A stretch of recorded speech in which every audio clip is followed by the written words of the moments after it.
Hello guys, and welcome back to the second episode of Outer Worlds, or The Outer Worlds. So what we gotta go do is find the power cell for the engine of the ship, and yeah, after that I don't know what happens after that. Say, this wouldn't happen to be your ship, would it? Because you sure walked in it like it was your ship. And if this ship is yours, well, mister, you owe Spacer's Choice a hefty fine. Afraid we gotta dock your pay.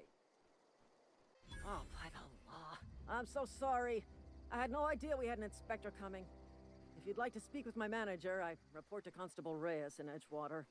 Edgewater's not too far. Just follow the road east of here, over past the cemetery. Now, if you'll excuse me, I need to inspect the crime scene before I make my report. Cool. I really wonder if those lies are gonna end up coming back to bite us in the butt later. Like, I don't know how much of a thing like that takes place, but we're just gonna go ahead and run ahead here. So I don't know if there's a faster way to go about doing things.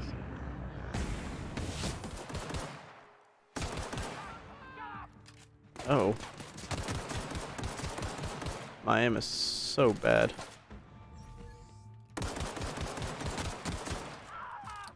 But I would just like to take a minute to point out that I missed like every shot, but maybe 2 or 3 of those.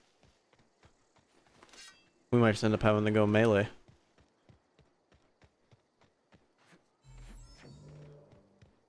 Okay. We actually got here a lot faster than I thought we would. I thought that was going to be a lot longer of a run than it was. I'm curious if you actually get to go see different planets or something like that. Because like I said, I don't know a single thing about this game. Nowheres.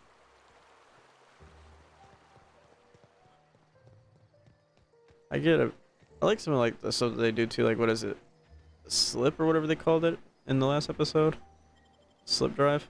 That's kind of like a thing from Star Wars, where they did the hyperdrive. But so we're just gonna go ahead and run through this little town-ish area, I guess you call it. And go into what is apparently Saltuna Cannery. Okay, I'm not even gonna bother. I stink with trying to read things. What in the world?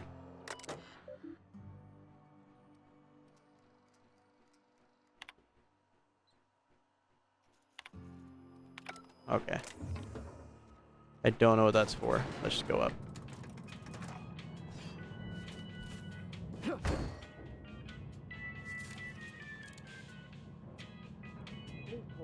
Classic elevator music. The grease monkey, Argo? I'm Seems Hello. we've got a guest. Really now, Parvati, I do wish you'd spoken up. I do apologize. I was given no forewarning of your arrival, or I might have welcomed you at the gates myself.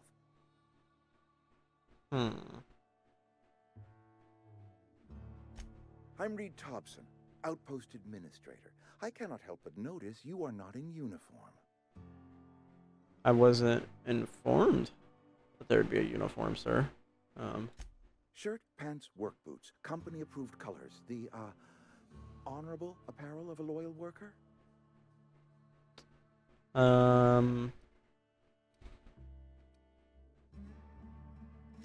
Only regulator we got is hooked up to the town transformer. Mr. Thompson ain't liable to be keen on dismantling it.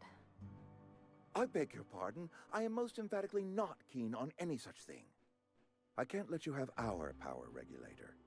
But I happen to know of another one. And I happen to know exactly how you may retrieve it without frying yourself in the process. I'm listening. There's a power regulator in the old botanical lab. It's mostly abandoned, so all that power is being squandered. Go down to the geothermal plant. Reroute power from the botanical district over to us. Once their power's shut down, you can have their regulator and be along on your way. Okay. Yeah. That's what I'm gonna say. When you say mostly abandoned, what do you mean? Because there's people that live there. I was not entirely sure how to tell you this. The botanical labs are not legally inhabited, but there are people who live there. Huh.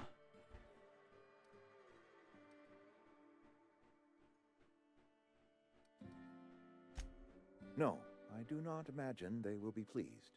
But like a parent disciplining an unruly child, you will be doing them a kindness.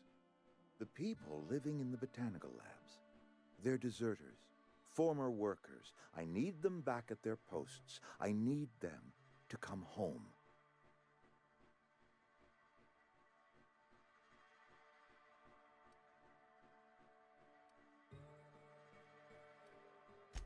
Edgewater is struggling. We haven't hit our production quota in years. If we don't meet our quotas this year, the company might shut us down for good. I need those workers back at their stations.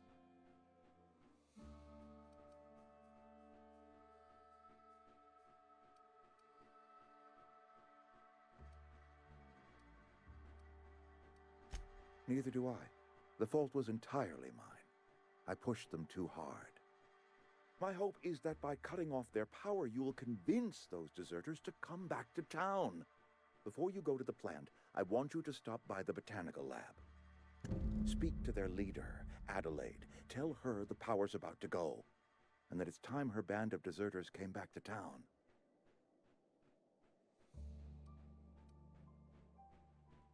Of course, I understand completely. Here, let me give you the passcode to the geothermal plant. A sign of good faith, for so politely listening to me as I ramble on. Are you setting off for the Vale? Because I know my way around. I mean, in case you want a guide. I mean, if that's all right with you, Mr. Thompson. Sir. I hesitate to part ways with Miss Holcomb, but I cannot deny that she is talented, and may prove useful to you.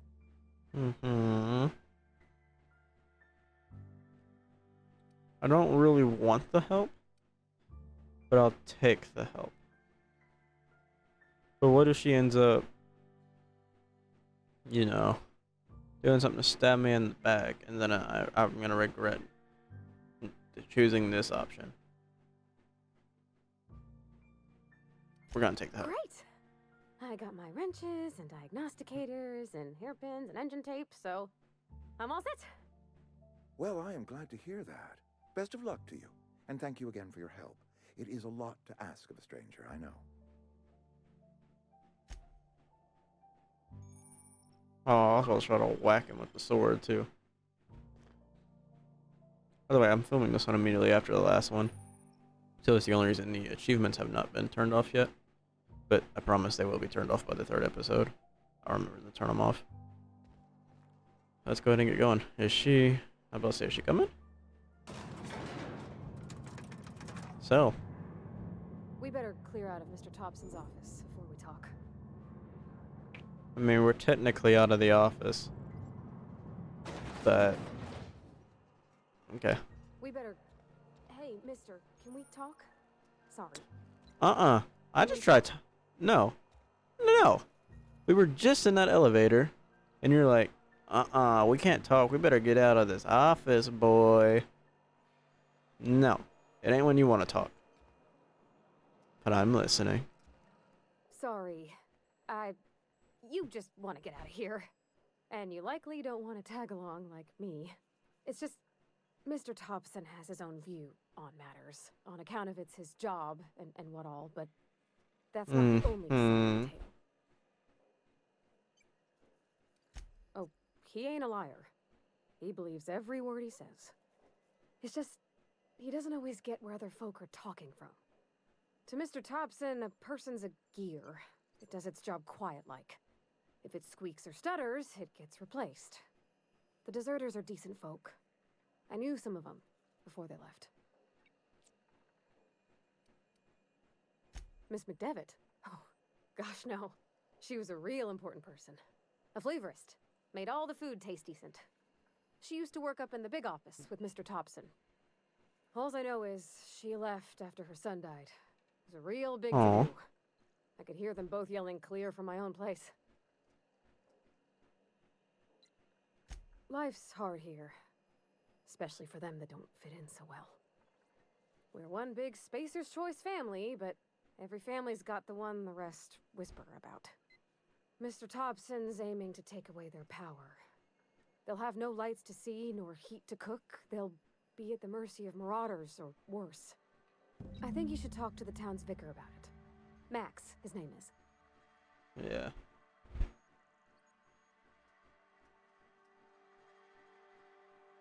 Thanks, mister. I just think when you gotta make a decision that'll hurt somebody, it's best to think on the right and wrong of it. Yeah. That's what my dad used to say anyways. That's what I was gonna say, because it didn't feel right to just steal that generator. I've always felt weird in here. It's too... Is this the person I need to talk to? Yes, what is it? You're an outsider. Fantastic. Vicar Maximilian de Soto at your service. Or Vicar Max, if you're the sort who prefers brevity. And Ms. Holcomb as well. How rare to see you out. And with a complete stranger. Curious. Just tagging along, Vicar de Soto. Don't mind me. I so rarely get new people to talk to. Name your poison, anything at all. Spiritual counseling, this season's tossball predictions, the quickest way out of town.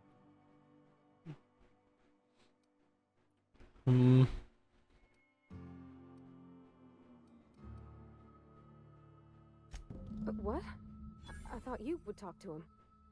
You wanted to speak to me, Ms. Holcomb? Every time I've tried to engage you in conversation, you I look put at her the on the spot. answer in single words and slink away. I can't imagine what would be so grave as to drive her to my mission. What has Mr. Thompson asked you to do?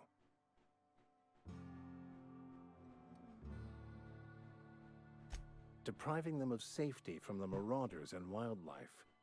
I can see why that troubles you. Miss Holcomb has a soft heart. Always has, if you believe the talk.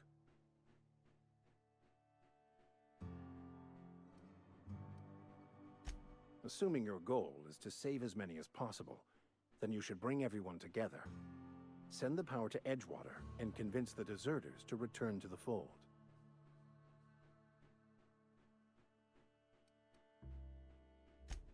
If you don't mind a bit of unsolicited advice, be cautious on your way to the geothermal plant. It is not as safe as you might assume. One of the reasons I transferred here was to fulfill my duty in hunting down banned heretical texts. I happen to know such a book is, as we speak, tainting a collector's library in Emerald Vale. However, the collector's residence lies outside the town's walls. My retrieval efforts have been thwarted by marauders who have overrun the property. Should you fare better than me, I'd pay a handsome sum for the book. Well, I'm sure you would. Okay.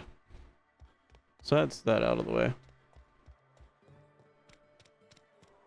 Now we can go outside this little gate here.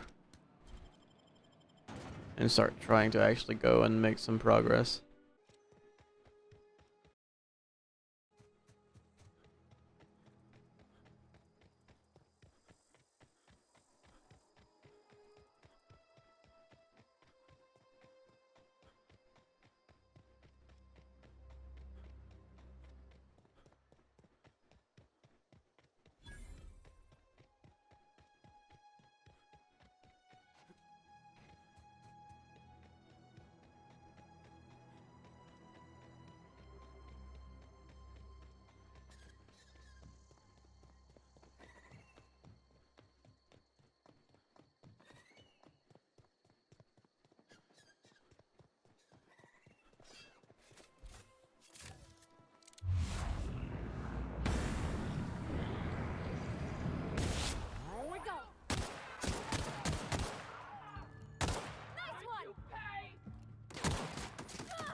Let's just keep moving forward and see where this leads us to. Move along, stranger. We don't want any trouble. That sounded a lot closer than. Oh. Go ahead and ignore the lady with the gun. Whatever you're looking for, it ain't here. Move along. Okay. Answers, huh? You must be one of those philosophicals. Already got ourselves one of those. Oh god. Yeah, that's us. And you can tell Thompson we're doing just fine by ourselves. If you're gonna start wandering around my camp, know that I got my sights on you. Oh, no doubt about that. Over in the hothouse, tending crop. Enough with the questions. No offense, but I've got a lot on my mind. Much obliged. Just hit her in the back of the head with the spear. Probably wouldn't do anything. Can I? Oh, I can. I thought it was gonna be another loading screen just to come into here. Oh gosh, it's so pretty. Can I? Oh, what was I gonna talk to her? If you're hungry, there's meat turning on the spit outside. If you're bearing illness, find a place to lay your head down and I'll fetch you a poultice. Whatever your troubles with Edgewater, leave them at the gates and be welcomed here. Any questions, dear? I almost feel bad about doing this. I have been called that, among other things. Green Thumb, grandmother, the strange old lady who keeps flowers. But yes, Adelaide will do just fine. Excuse me, Miss McDevitt? Sorry, it's just... You got such pretty trees in here. Why, thank you. Yeah, the game does look gorgeous. I do give them that. I remember when you were but a sprout. Thomas speaks of you often. Are you staying long? You should try some of my tobaccorn tea. I brew it in an old spittoon, but it's been cleaned. That sounds like a very bad drug. But...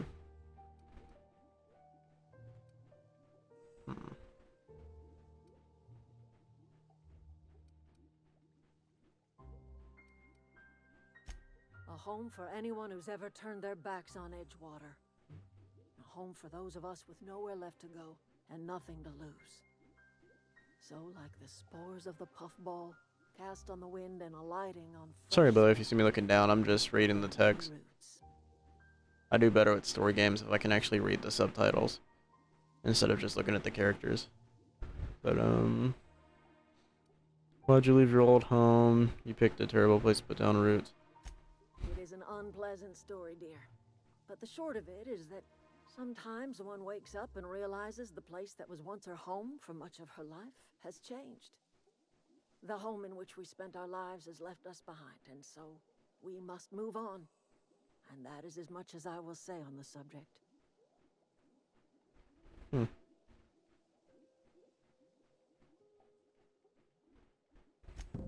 Reed Thompson, you here on behalf of that cold-eyed reptile? Let's hear Oh, it. God. What's Reed's idea of peace, then? You know, just a casual... Me coming around your camp, you know... And, like... Taking your battery, like...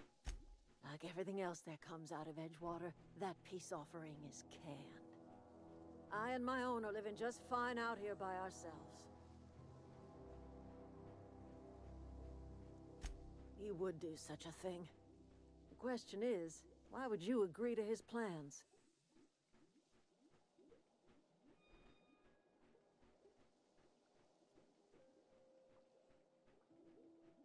Cannery's got a regulator. You want ship parts, you ought to rip them out of the cannery's guts and leave us be. If you're going down to the plant, you should divert power away from Edgewater and toward our end of the grid. Think about it. You'd be liberating an entire town from a lifetime of service to that odious cannery. Seems the sort of thing a hero would do. I'm afraid that I agree to it, and that I'm gonna get, you know, played. So.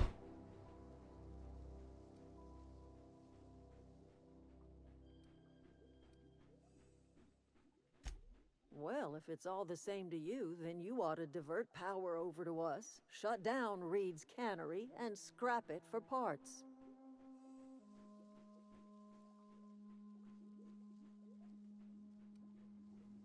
You know what?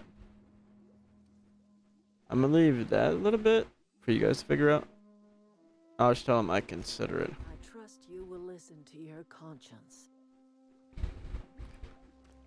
Because I don't know 100% what's going on there. And I like a mystery, so I'm gonna probably leave that as a mystery. But okay guys, and that's gonna be it for this video. If you liked the video at any point, please feel free to leave a like below, comment down below what you liked about the video, and I will probably, depending on how many comments or if I get any, I will probably feature them in the next video at the start of the video. If you have any like tips or tricks that you have that you want me to use or kind of implement, just let me know down below, because as I said, I'm completely new to this game, so I'm down to listen to any ideas that you guys may have. Other than that, if you want to, feel free to subscribe, so that way you'll get notified whenever I next upload a video. But other than that, I will catch you guys in the next one. Later, guys. Yeah, they say she's too hot, they say she's too cold. Where she came from, nobody really knows. They say she looks young, but say she acts old. From everything I've heard, she gets out of control. And all the boys say she was sent from the heavens, but I'm not too sure that this girl is a blessing. She's got the devil's eyes and they'll cut you like a weapon. She's stuck in my mind like a bad obsession.